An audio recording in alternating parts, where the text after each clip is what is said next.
नमस्कार विद्यार्थी मित्रांनो, मी प्राध्यापक प्रवीण बोंद्रे, लाडगाववरून, तालुका कोट, जिल्हा अकोला, राज्य महाराष्ट्र. विद्यार्थी मित्रांनो, आजकाल तुम्हाला माहिती आहे की जे शिक्षण आहे हे विविध माध्यमातून आजकाल घेतलं जाते. आजकाल फक्त केवळ शाळांमध्ये आपण गेलो, चार भिंतीच्या आत आतलं जे शिक्षण आहे त्याच माध्यमातून आजकाल फक्त शिक्षण घेता येते असं राहिलेलं नाही आहे. आजकाल शिक्षणाची जी काही डेफिनेशन आहे त्या खूप बदलून गेलेल्या आपल्याला दिसून येतात. पूर्वीच्या काळी जो प्राचीन काळ होता त्या काळामध्ये गुरुकुल पद्धतीनं शिक्षण दिलं जायचं. त्याच्यामध्ये गुरुकुलच्या शिक्षणामध्ये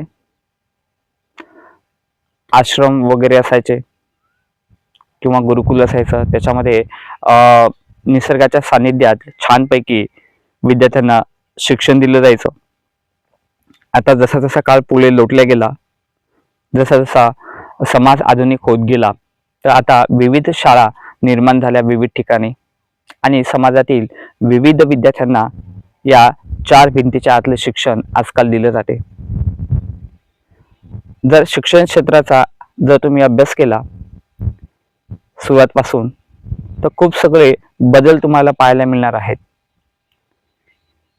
आता आजकालचं शिक्षण क्षेत्रात एवढा बदल झालेला आहे की चार भिंतीच्या आतलं शिक्षण आता येणाऱ्या दिवसांमध्ये कालबाह्य होते की काय, कारण आजकाल खूप सगळे जे विद्यार्थी आहेत हे डिजिटल प्लॅटफॉर्मचा यूज करत आहेत. मोबाईलवरून ऑनलाईन पद्धतीनं शिक्षण घेणं विद्यार्थ्यांना जास्तीत जास्त आजकाल आवडायला लागलं आहे. कोरोनाचा काळ सुद्धा मध्यंतरी येऊन गेला होता. कोरोनाच्या काळामध्ये शाळाच बंद पडल्या होत्या आणि तेव्हापासून ऑनलाईन शिक्षणाचा प्रचार प्रसार खूप जास्त प्रमाणात झालेला आपल्याला दिसून येतो. ऑनलाईन शिक्षणामुळे काय होतं की शाळेमध्ये जायची गरज पडत नाही, कॉलेजमध्ये जायची गरज पडत नाही. घर बसल्या आपल्याला मोबाईलच्या माध्यमातून ऑनलाईन एज्युकेशन आपल्याला घेता येऊ शकते. त्याच्यामुळे आपला वेळ सुद्धा वाचतो. आता विद्यार्थी मित्रांनो, जे शिक्षण आहे, तर हे जे शिक्षण आहे या शिक्षणामधून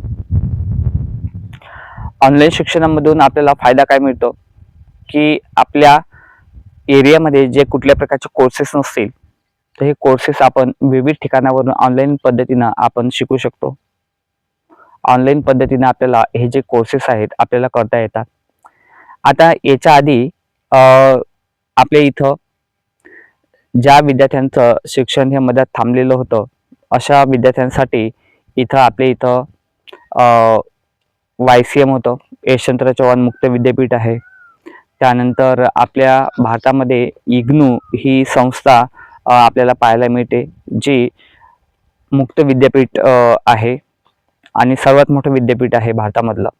तर इग्नूमधून किंवा YCM मधून बरेचसे विद्यार्थी ज्यांचं शिक्षण मध्ये थांबलेलं होतं तर असे विद्यार्थी याच्यामध्ये ॲडमिशन घ्यायचे आणि त्याच्यातून डिग्र्या घेऊन बरेचसे विद्यार्थी जे आहेत, तर जे अमरावती विद्यापीठ असेल, नागपूर विद्यापीठ असेल किंवा इतर विद्यापीठ असतील तर त्याच्याशी समकक्ष ज्या डिग्र्या आहेत हे सगळे विद्यार्थी हे मिळवून आलेले आपल्याला दिसून येतात.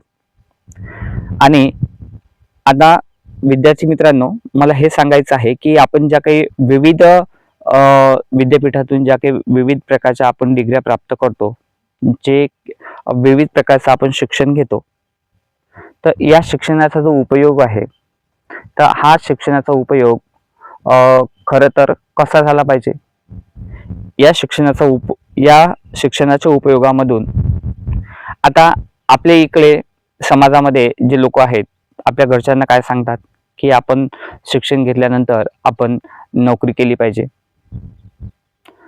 असं बरेचसे घरून आपल्याला सांगितलं जाते. हा घरच्यांचा हा एक पारंपरिक विचार आहे.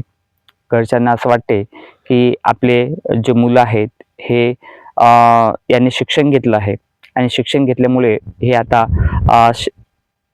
मोठे झाले शिक्षण घेऊन आणि आता यांनी एखादी सरकारी नोकरी केली पाहिजे किंवा एखाद्या ठिकाणी प्रायव्हेट जॉब केला पाहिजे आणि यांना पैसे कमावले पाहिजेत आणि जेणेकरून मग हा पैसे कमावता झाला, याला नोकरी लागली की मग याचं लग्न करून दिलं की मग घरचे त्याच्या जबाबदारीतून काय होतात, मुक्त होऊन जातात. परंतु विद्यार्थी मित्रांनो, आपण आपल्या शिक्षणाचा जो उपयोग आहे, आपल्या शिक्षणाचा उपयोग हा नोकरीसाठी न करता आपण उद्योग व्यवसायासाठी करायला पाहिजे. मला सांगा की सगळ्यात महत्त्वाची गोष्ट आपण बेसिक पॉईंटवर येणार आहे की जीवन जगण्यासाठी आपल्याला एका स्टेज नंतर आपल्याला कशाची आवश्यकता भासते. शिक्षण घेतल्यानंतर जे पुढे जे जीवन चालते ते चालते पैशावरती. आपल्याला पैसे कमवावे लागतात.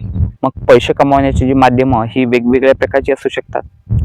मग आपण आता जर काही कॉमर्सचे विद्यार्थी असतील तर कॉमर्सच्या विद्यार्थ्यांनी सुद्धा असा विचार करायला पाहिजे की मग आता आपल्याला जीवन जगण्यासाठी फक्त पैसेच कमवावे लागतात.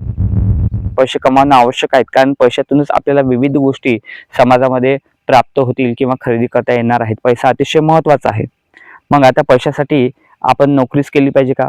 नोकरी केलं तरच आपल्याला पैसे मिळतील का? इतर गोष्टींमधून आपल्याला पैसे मिळू शकतात का? मग आपण एखादा छोटा मोठा उद्योग व्यवसाय केला तर त्यातून पैसे आपल्याला उपलब्ध होऊ शकतात का? तर निश्चितच आपण एखादा छोटा मोठा जो उद्योग व्यवसाय जर आपण करण्याचा प्रयत्न केला त्यातून तुम्हाला चांगल्या प्रकारचे पैसे मिळतील. नोकरी जर केली, तुम्ही कुठल्याही प्रकारचं शिक्षण घ्या, त्या शिक्षणाचा उपयोग जर तुम्ही नोकरीसाठी केला तर काय होणार आहे की नोकरी जेव्हा तुम्ही करायला जातात त्यावेळेला तुम्हाला विविध बॉसचे टोमणे ऐकावे लागतील. तुम्हाला टाईमवरती तुम्हाला तुमच्या ऑफिसमध्ये जावं लागणार आहे. तुम्हाला ज्या वेळेला पाहिजे त्यावेळेला तुम्हाला सुट्टी भेटणार नाही. वेळोवेळी तुम्हाला बॉसचे टोमणे ऐकावे लागतील. तुम्हाला पगाराची लिमिटेशन्स लागणार आहे. पगार सुद्धा तुम्हाला कमी भेटेल. टाइम बाउंडिंग राहणार आहे. वेळेची तुम्हाला मर्यादा राहणार आहे. विविध प्रकारचे लिमिटेशन्स तुम्हाला नोकरीमध्ये पाहायला मिळणार आहेत.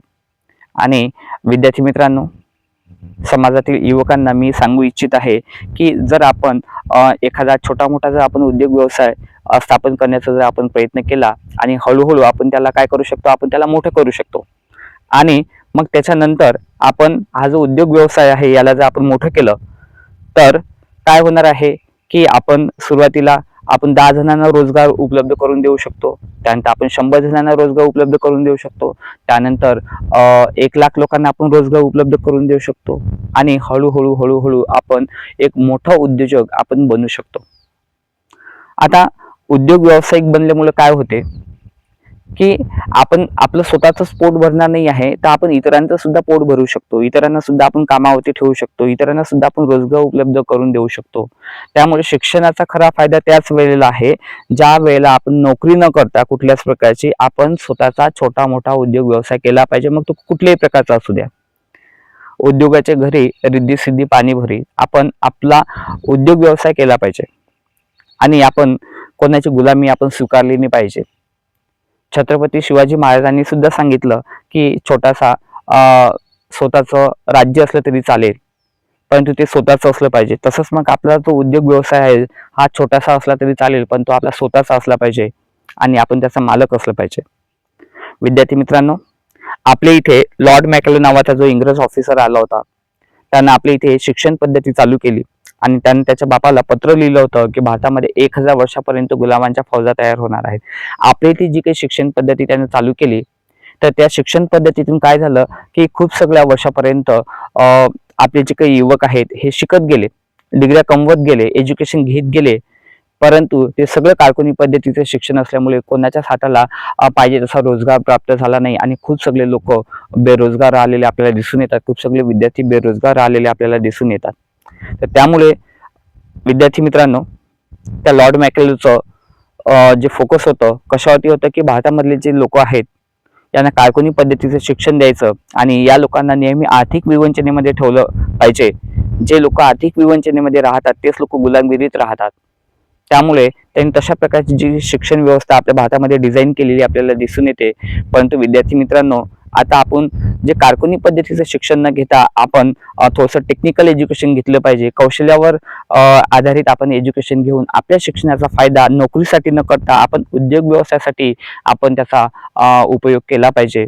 जर आपण उद्योग व्यवसाय जर निर्माण केले तर काय होणार आहे की समाजातील जे युवक आहेत तर हे उद्योगशील बनणार आणि समाज जर उद्योगशील बनला, प्रत्येक गावांमध्ये जर उद्योग छोटे मोठे उद्योग उभारले गेले, कुटीर उद्योग लघु उद्योग उभारले गेले तर काय होणार आहे की खेडे हे विकसित होणार आहेत.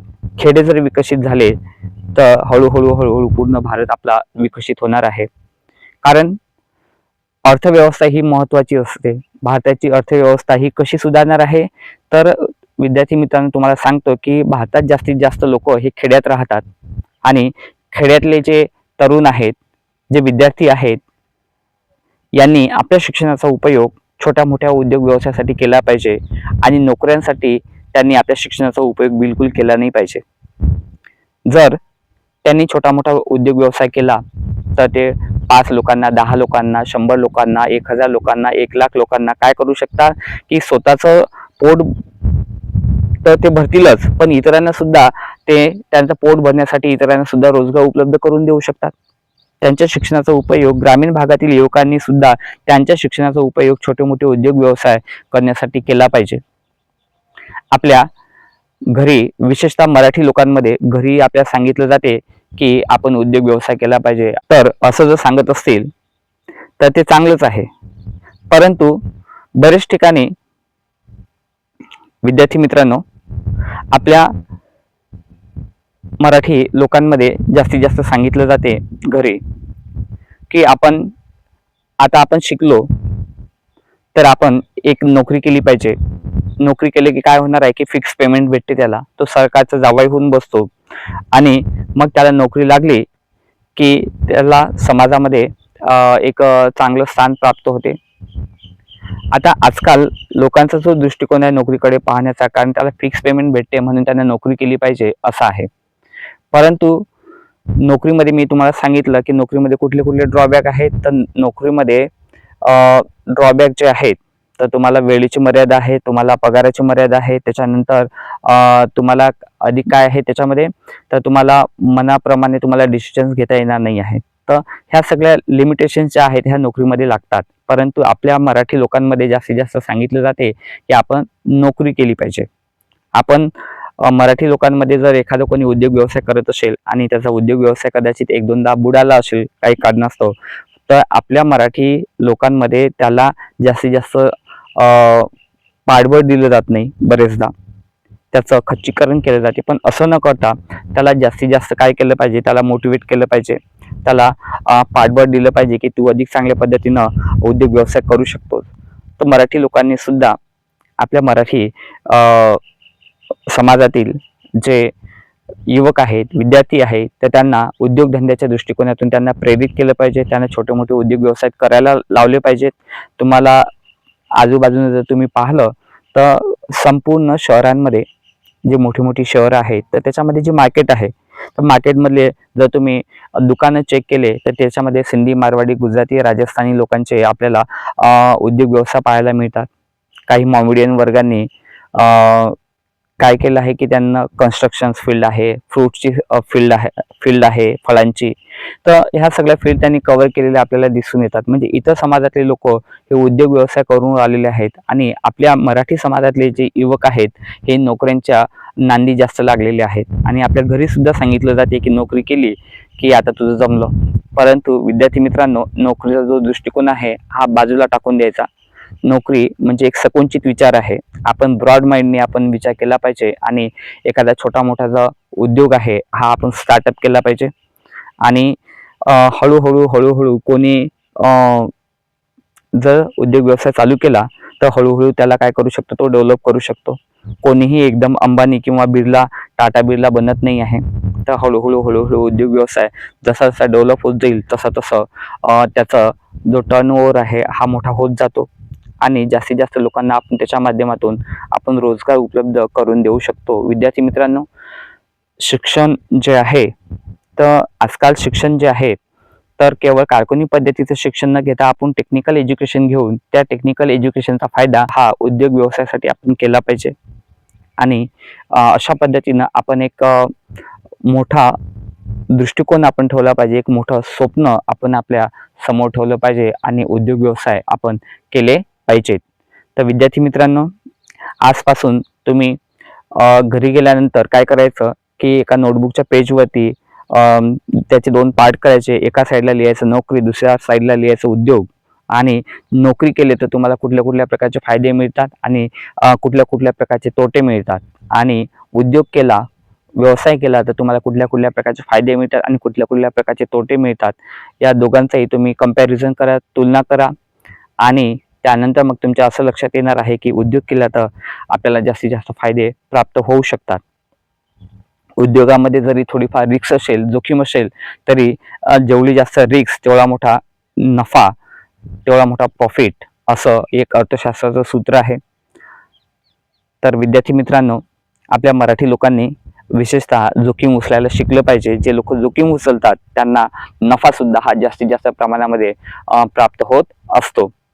तर विद्यार्थी मित्रांनो, जे काही शिक्षण आहे, शिक्षणाच्या ज्या डेफिनेशन्स आहेत ह्या बदलत चाललेल्या आहेत. तर आता जे काही शिक्षण आहे, आता इंटरनॅशनल लेवलवरती खूप सगळ्या प्रकारचे उलाढाली आपल्याला चालू असतात, तुम्हाला माहीतच आहे. तर त्याच्यामुळे आता आजकाल खूप सगळ्याच्या गोष्टी आहेत. आपण काय करतो की बाहेर देशांना आपण पुरवतो, निर्यात करत असतो, एक्सपोर्ट करत असतो. तर आपण असे सुद्धा उद्योग व्यवसाय आपण निवडले पाहिजेत की आपण विदेशामध्ये सुद्धा कुठल्या कुठल्या प्रकारच्या ज्या वस्तू आहेत किंवा गोष्टी आहेत आपण निर्यात करू शकतो. अशा काही वस्तूंचं प्रोडक्शन आपण करू शकलो पाहिजे आणि केलं पाहिजे. त्यामुळे खूप सगळ्या विद्यार्थ्यांनी काय केलं पाहिजे की प्रत्येक जिल्ह्यामध्ये एक जिल्हा उद्योग केंद्र असते. तर जिल्हा उद्योग केंद्राच्या योजना आपण समजून घेतल्या पाहिजेत. त्याच्यामध्ये CMEGP आहेत, PMEGP आहेत, या योजना असतात. जिल्हा उद्योग केंद्राशी आपण संपर्क केला पाहिजे, त्यातून काही योजना आपण घेतल्या पाहिजेत. त्यानंतर खादी ग्रामोद्योग असते, इतर बरेचसे काही तुम्हाला रोजगार उपलब्ध करून देणाऱ्या काही संस्था आहेत. तर त्यांच्याशी आपण संपर्क केला पाहिजे आणि विविध योजनांची आपण माहिती घेऊन विशेषतः मराठी लोकांनी उद्योगामध्ये, उद्योग व्यवसायामध्ये उडी घेतली पाहिजे आणि जास्तीत जास्त उद्योग व्यवसाय हे निर्माण केले पाहिजेत. तर विद्यार्थी मित्रांनो, आपण आपल्या शिक्षणाचा उपयोग कशासाठी केला पाहिजे? तर आपण आपल्या शिक्षणाचा उपयोग नोकरीसाठी बिलकुल केला नाही पाहिजे. नोकरी बिलकुल करायची नाही. कोणी काही म्हणू द्या, आपण एक छोटा मोठा उद्योग व्यवसाय आपण स्टार्टअप केला पाहिजे. जोपर्यंत आपण लोकांना चमत्कार दाखवत नाही तोपर्यंत लोक आपल्याला नमस्कार करायला तयार नसतात. त्यामुळे विद्यार्थी मित्रांनो, एक मोठं स्वप्न ठेवा आणि उद्योग व्यवसाय करायला तुम्ही तयार व्हा.